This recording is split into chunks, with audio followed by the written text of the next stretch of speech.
امام حسن علیہ السلام تشریف لے جا رہے ہیں، اور اس کے بعد ایک چاہنے والا، ایک ماننے والا، بالکل مفلوج جسم ہے اس کا، فالج زدہ جسم ہے اس کا، نہ ہاتھ ہلا سکتا ہے، نہ پیر ہلا سکتا ہے، نہ چل سکتا ہے، نہ اٹھ سکتا ہے، بازار کے گوشے میں پڑا ہوا، بازار کے گوشے میں پڑا ہوا ہے۔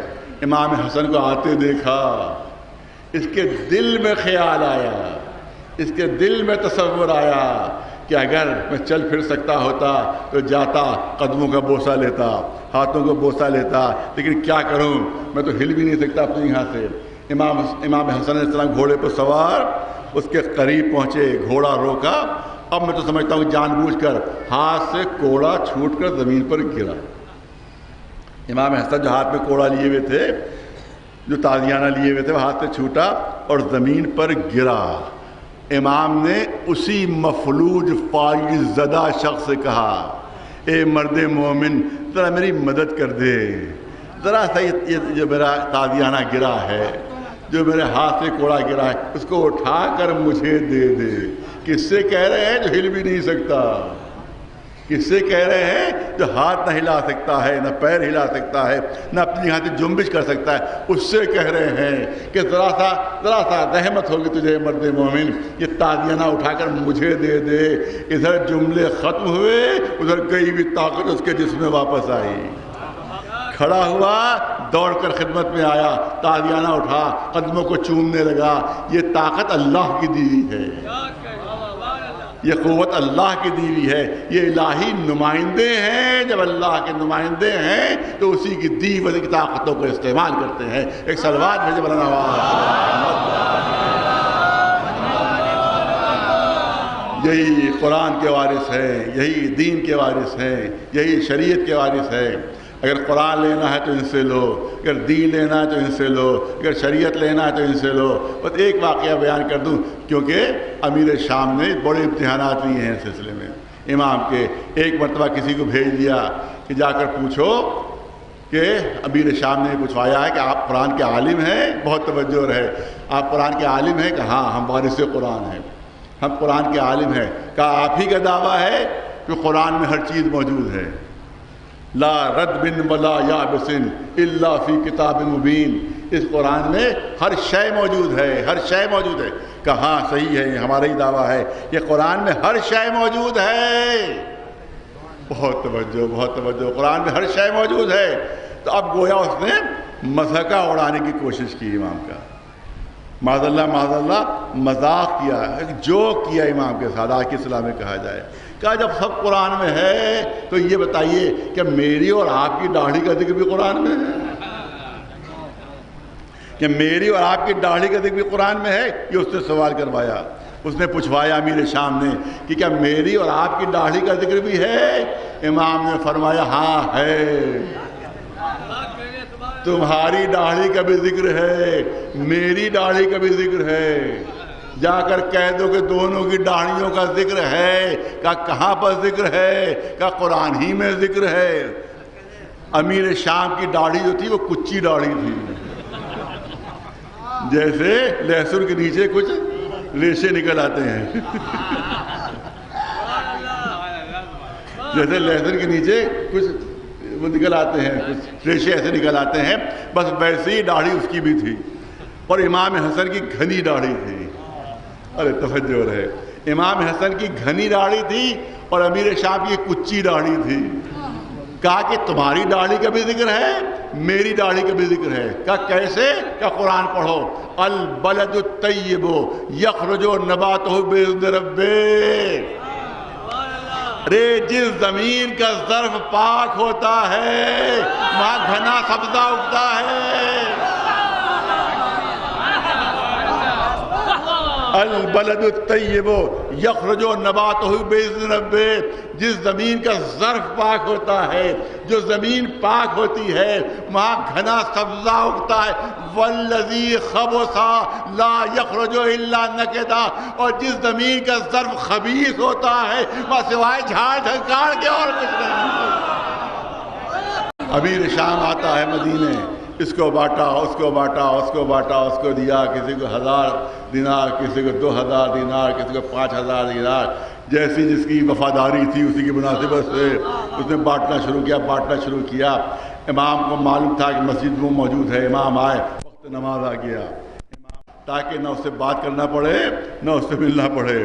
جب اس نے امام نے نماز ختم کی تب وہ خود آتا ہے، اے حسن مجھے معلوم ہے کہ تم میری طرف توجہ کیوں نہیں کر رہے ہو، تم اس لیے توجہ نہیں کر رہے ہو تاکہ سارا میرا مال بڑھ جائے اور تمہارے دینے کے لیے میرے پاس کچھ نہ رہے، تاکہ میری تذلیل ہو، میری تحقیر ہو، لیکن میں ہندا کا بیٹا ہوں۔ ارے سنیے، میں ہندا کا بیٹا ہوں، دیکھ لو کہ میری سخاوت کیا ہے، کہا اپنے نوکروں سے اب تک پورے مدینے کو جتنا بانٹا ہے اس سے دگنا لے آؤ، مدینے والوں کو جتنا بانٹا ہے اس سے دگنا لے آؤ۔ پورے مسجد کا صحن بھر گیا، سونے کے سکوں سے، چاندی کے سکوں سے پورا مسجد کا صحن بھر گیا۔ اے حسن یہ تمہارے لیے ہے، امام حسن خاموش ہو گئے، مسجد سے باہر نکلنا چاہا، ایک غلام آگے بڑھتا ہے اور جوتیاں سیدھی کر دیتا ہے، نالیں سیدھی کر دیتا ہے، امام کے قدموں میں پہنا دیتا ہے۔ جیسے ہی اس نے نالیں سیدھی کر کے امام کے قدموں میں پہنایا، ویسے امام نے ارشاد فرمایا یہ سارا سونا تیرا ہے، یہ ساری چاندی تیری ہے، یہ سارے ہیرے تیرے ہیں، یہ سارے جواہرات تیرے ہیں۔ اور اس کے بعد مڑ کر کہا کہ میں فاطمہ کا بیٹا ہوں۔ ایک صلوات بھیجے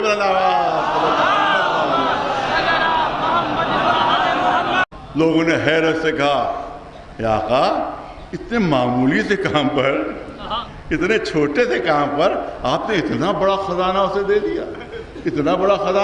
دیا، کہا وہ محبت کرنے والا یہ تو دنیا میں دیا ہے، آخرت میں اسے دوں گا جنت کی صورت میں، کیونکہ میں سردار جنت ہوں۔ اے صلوات بھیجے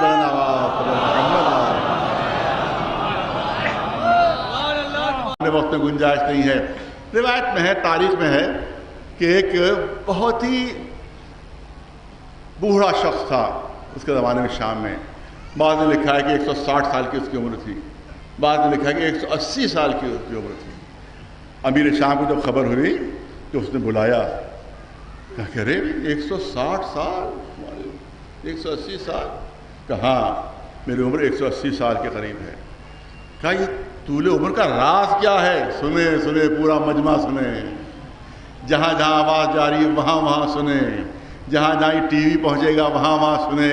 امام اس نے جو جواب دیا اس کو سنیے، اتنی طول عمر کیسے مل گئی تجھے، اتنی طویل عمر کیسے مل گئی؟ کام کیا کرتا ہے؟ کہا میں تاجر ہوں، میں تجارت کرتا ہوں۔ کیا اتنی عمر کیوں؟ کہا ایک سبب ہے جس کی وجہ سے اللہ نے میری عمر بڑھائی ہے، کہا کہ جب میں کسی سے خریدتا ہوں کوئی مال تو جتنا وہ طلب کرتا ہے اس سے زیادہ دیتا ہوں۔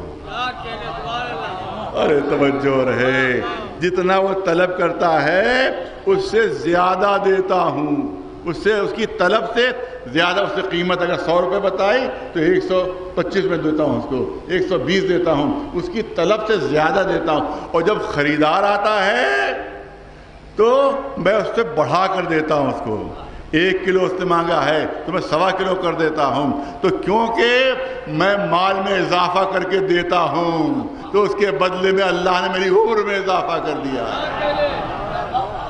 میری عمر میں برکت دے دی ہے، لہذا کم تولنے والوں کی عمر بھی کم ہو جاتی ہے۔ ایک صلوات بھیجے ملاوٹ کرنے والوں کی عمر میں بھی ملاوٹ ہو جاتی ہے، لہذا اگر عمر کو طولانی کرنا ہے تو جو طلب کر رہے ہیں ان کی طلب سے زیادہ دو، جو خریدار ہیں ان کی خرید سے زیادہ دو، اللہ عمر طولانی کر دے گا۔ ایک صلوات بھیجے اچھا 180 سال کی عمر ہے تو میرے آبا و اجداد سے بھی تیری ملاقات ہوئی ہوگی، میرے دادا سے ملاقات ہوئی؟ امیر شام پوچھ رہا ہے میرے دادا سے ملاقات ہوئی؟ کہا ہاں وہی امیہ کی بات کر رہے ہو؟ امیہ کی بات کر رہے ہو؟ ہاں امیہ کی بات کر رہا ہوں. میرے دادا ملاقات ہوئی. کیسے تھے؟ کیسے تھے؟ دربار میں بیٹھا ہوا ہے وہ شخص, سامنے تخت حکومت اور بادشاہ بیٹھا ہوا ہے.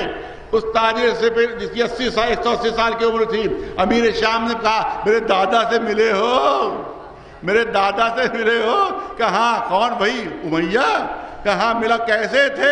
ارے کیسے تھے کیا پوچھ رہا ہے؟ انتہائی مکار تھے, انتہائی جھوٹے تھے, انتہائی بدکار تھے, انتہائی بے ایمان تھے.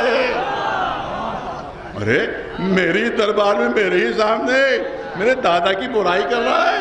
اچھا ہاشم سے تو ملے ہوگے, علی کے دادا سے تو ملے ہوگے, علی کے دادا سے تو ملے ہوگے. کہاں ہاشم؟ کہاں میں ملا تھا. کیسے تھے؟ انتہائی حسین تھے, انتہائی خوبصورت تھے, انتہائی ایماندار تھے, انتہائی شریف تھے. میرے سامنے میرے دشمن کی تعریف کر رہا, میرے دادا کی برائی کر رہا ہے. اچھا دیکھ, ابھی تیرا میں منہ بھرتا ہوں تجھ کو. دیکھ کیا مانگتا ہے, یہ بھی دیکھ لے کہ امیہ کا پوتا کتنا سخی ہے. کیا مانگتا ہے؟ کہ میں کیا مانگوں گا, 180 سال کی عمر, 2-4 سال اور زندہ رہوں گا. مجھے کس چیز کی ضرورت ہے؟ نہ دولت کی ضرورت ہے, دولت میرے پاس ہے. نہ جائیداد کی ضرورت ہے, میرے پاس جائیداد موجود ہے. ایک چیز دے دے تو مجھے, تو تخت حکومت پر بیٹھا ہے کہ جو رسول سے منسوب ہے. ایک چیز مجھے دے دے, مجھے جنت کی ضمانت دے دے. مجھے جنت کی ضمانت دے دے, تاکہ اب 2-4 سال مر جاؤں تو جنت پہنچ جاؤں. کہ یہ تو میرے اختیار میں نہیں, یہ تو میرے اختیار میں نہیں, کیونکہ یہ تو آخرت کا معاملہ ہے. آخرت میرے اختیار میں نہیں ہے, آخرت میرے اختیار میں نہیں ہے. میں تمہیں جنت کی ضمانت نہیں دے سکتا ہوں. ہو سکتا ہے کہا جب میری ہی کوئی ضمانت نہیں تو تجھے کیا ضمانت دوں. کہا نہیں, کچھ دنیا کی چیز مانگ مجھ سے, یہ تو آخرت سے تعلق رکھتی ہے. دنیا کی چیز مانگ. کہا دنیا کی چیز مانگوں؟ تو دنیا میں سب سے اچھی چیز کیا چیز ہے؟ سب سے اچھی چیز کیا ہے؟ کہا بتاؤ کیا. کہا کہ سب سے اچھی چیز ہے جوانی. اور تو نے کہا دنیا کی چیز مانگ, تو میری جوانی مجھے پلٹا دے, میری جوانی مجھے پلٹا دے. کہ یہ بھی میرے اختیار میں نہیں ہے. ارے کیسا تخت حکومت پر بیٹھا ہے, کیسا نائب رسول بنا ہوا ہے. نہ دنیا اختیار میں ہے, نہ آخرت اختیار میں ہے. وہاں جاؤں گا کہ جہاں دنیا بھی جن کے اختیار میں ہے, آخرت بھی جن کے اختیار میں ہے. میں ان کی خدمت میں جا رہا ہوں. پہنچ گیا امام حسن کی خدمت میں.